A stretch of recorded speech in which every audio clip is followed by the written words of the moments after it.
اگر کسی بھی شخص کو کوئی حاجت ہے تو وہ کیسے ان حاجات کو اللہ سے دعا اور وظیفے کی مدد سے پورا کر سکتا ہے؟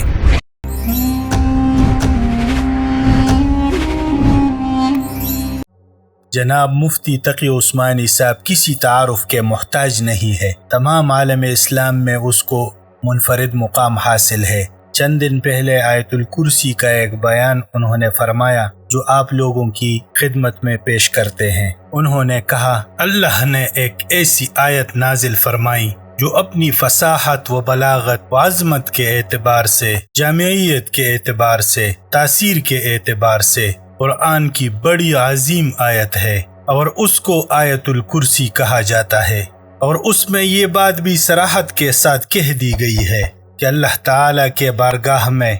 کسی کی سفارش نہیں چلتی سوائے اس کے کہ اللہ تعالیٰ خود ہی کسی کو اجازت دے دے یا حکم دے کہ تم سفارش کرو، تو پھر اس کی سفارش اللہ تعالیٰ قبول فرماتے ہیں۔ لیکن اللہ تعالیٰ کے مرضی کے بغیر خود اپنی مرضی اور خواہش کے مطابق سفارش نہیں کر سکتا، یعنی اس سفارش کا اللہ سبحانہ و تعالیٰ کے ہاں کوئی مقام نہیں، اور نہ ہی کوئی ایسی سفارش چل سکتی ہے، اور نہ ایسا کوئی کر سکتا ہے اللہ تعالیٰ کے علم کے بغیر۔ تو اس بیان کے لیے اللہ تعالیٰ نے آیت الکرسی نازل فرمائی ہے، اور بعض احادیث کے اندر یہ آیا ہے کہ یہ قرآن کریم کی عظیم ترین آیت ہے۔ اللہ سبحانہ و تعالی نے قرآن عظیم میں سب سے عظمت والی یہ آیت نازل فرمائی ہے،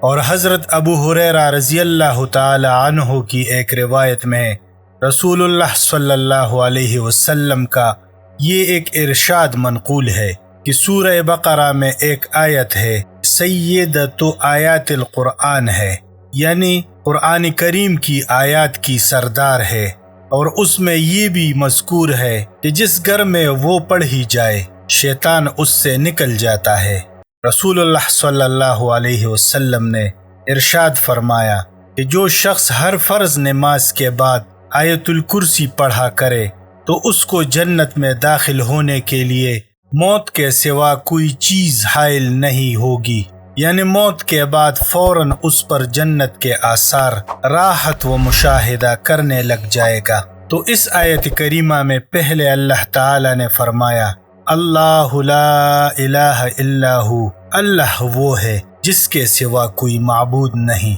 یہ ہے توحید کا وہ کلمہ جو عقیدہ توحید کی بنیاد ہے کہ اللہ سبحانہ و تعالی کے سوا کوئی معبود نہیں، کوئی عبادت کے لائق نہیں۔ پھر کچھ صفتیں اللہ تعالیٰ نے اپنی فرمائی ہے۔ پہلی صفت فرمایا کہ حیو، وہ زندہ ہے، اور مراد یہ ہے کہ سدا زندہ ہے، یعنی اور جتنی لوگوں کو، انسانوں کو، جانوروں کو، جنات کو، ملائکہ کو، جس کو بھی کوئی زندگی حاصل ہے، وہ زندگی ہمیشہ کے لیے نہیں ہے، ایک نہ ایک دن اس کو موت آنی ہے، اور کوئی مخلوق ایسی نہیں ہے جس کو موت نہ آتی ہو، لیکن اللہ سبحانہ و تعالی کی ذات ایسی ہے، ہمیشہ سے زندہ ہے اور ہمیشہ زندہ رہے گی۔ تو حیو کی صفت یعنی زندگی کی صفت سب سے زیادہ واضح اور صحیح معنی میں اللہ کا مظہر اللہ تعالی کی ذات ہے، اور اس کے سوا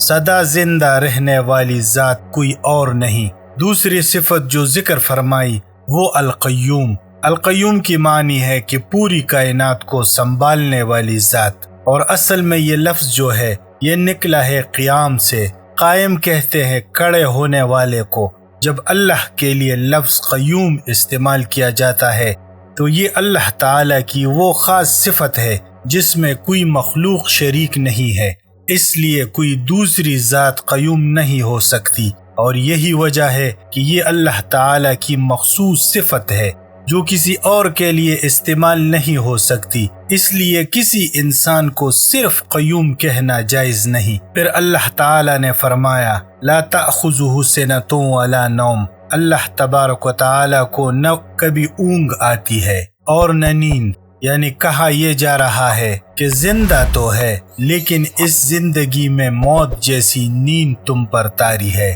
اگر انسان کو نیند نہ آئے تو پریشان ہو جاتا ہے اور تم تک جاتے ہو، لیکن اللہ تبارک و تعالی ان تمام چیزوں سے بے نیاز ہے، نہ اس کو اونگ آتی ہے اور نہ نیند۔ پھر فرمایا لہو ما فی السماوات و ما فی الارض، اسی کے لیے ہے جو کچھ ہے آسمانوں میں اور جو کچھ ہے زمین میں، یعنی زمین اور آسمان کے درمیان جتنی چیزیں ہیں وہ ساری کی ساری اللہ تعالی کی ملکیت ہے، کوئی اور اس ملکیت میں شریک نہیں، وہ خود مختار ہے۔ پھر فرمایا من ذا الذی یشفع عندہ الا باذنہ، کون ہے جو اس کی اجازت کے بغیر اس کے حضور کسی کی سفارش کر سکے؟ یعنی عقیدہ کافروں کا کہ یہ بدھ اور دیوتا یہ ہماری سفارش کریں گے اللہ کی بارگاہ میں، اس کی تردید ہو رہی ہے کہ اللہ کے ہاں کوئی سفارش نہیں جب تک اللہ ہی کی طرف سے اجازت نہ ہو۔ پھر فرماتے ہیں یعلم ما بین ایدیہم وما خلفہم، اللہ تعالی جانتا ہے بندوں کے تمام آگے پیچھے کے حالات جانتا ہے۔ یہ بات اس سیاق میں اسی معنی میں ظاہر کی جاتی ہے کہ سفارش اس موقع پر ہوتی ہے دنیا میں کہ ایک صاحب اقتدار ہے، اس کو کسی کے حالات کا علم نہیں ہے، پتہ نہیں ہے کہ یہ آدمی نیک ہے، اچھا ہے یا برا ہے۔ اب اس کا کوئی مقرب شخص آ کر اس کے پاس کہتا ہے کہ میں فلاں بندے کا سفارش کرتا ہوں کہ یہ میرے نظر میں اچھا آدمی ہے، تو وہ اس کے کہنے کی بنیاد پر جانتا ہے، یعنی علم اس سے حاصل ہوتا ہے، خود اس کا علم کچھ نہیں ہوتا، تو سفارش ایسے موقع پر کام آتی ہے۔ لیکن اللہ تبارک و تعالی اس کے برعکس ہے، وہ انسانوں کے آگے پیچھے کے حالات خوب جانتے ہیں، اس واسطے اس کو کسی کی سفارش کی ضرورت ہی نہیں ہے۔ وَلَا يُحِيطُونَ بِشَيْءٍ مِّنْ عِلْمِهِ إِلَّا بِمَا شَاءَ، اور لوگ اس کے علم کی کوئی بات علم کے دائرے میں نہیں لا سکتے سوائے اس بات کے جو وہ خود چاہے۔ یعنی ایک طرف تو اللہ تعالی تمام مخلوقات سے واقف ہے، لیکن کوئی مخلوق یا کوئی انسان یا جن اس بات کا دعویٰ نہیں کر سکتے کہ وہ اللہ تعالی کا جو علم ہے اس سے واقف ہے، بلکہ اللہ تعالی کے علم کا کوئی احاطہ نہیں کر سکتا۔ ہاں البتہ جتنا علم اللہ تعالی کسی کو دینا چاہے اتنا وہ عطا فرماتے ہیں۔ پھر فرمایا وسع کرسیہ السماوات والارض، اللہ تعالی کی کرسی آسمان اور زمین کو گھیرا ہوا ہے، یعنی سب آسمانوں اور زمین میں ہے۔ ولا یعودہ حفظہما، اور فرمایا کہ ان دونوں کی نگہبانی سے سراسر بوجھ نہیں ہوتا، یعنی آسمان اور زمین کی نگرانی اللہ تعالیٰ کو بوجھل نہیں بناتی۔ وہو العلی العظیم، اور وہی ذات اللہ تعالیٰ کی ذات بڑی عالی شان، بڑی عالی مقام ہے۔ اگر کسی شخص کو کوئی بھی حاجت ہو تو وہ وضو کر کے بعد نماز عشاء اول و آخر 3 مرتبہ درود پاک پڑھ کر 21 مرتبہ آیت الکرسی کو پڑھ لے اور پھر اللہ کی بارگاہ میں دعا کرے تو انشاءاللہ کچھ ہی دنوں میں اللہ تعالی آپ کی تمام مشکلات کو حل فرمائیں گے۔ دعاؤں میں یاد رکھے۔ والسلام۔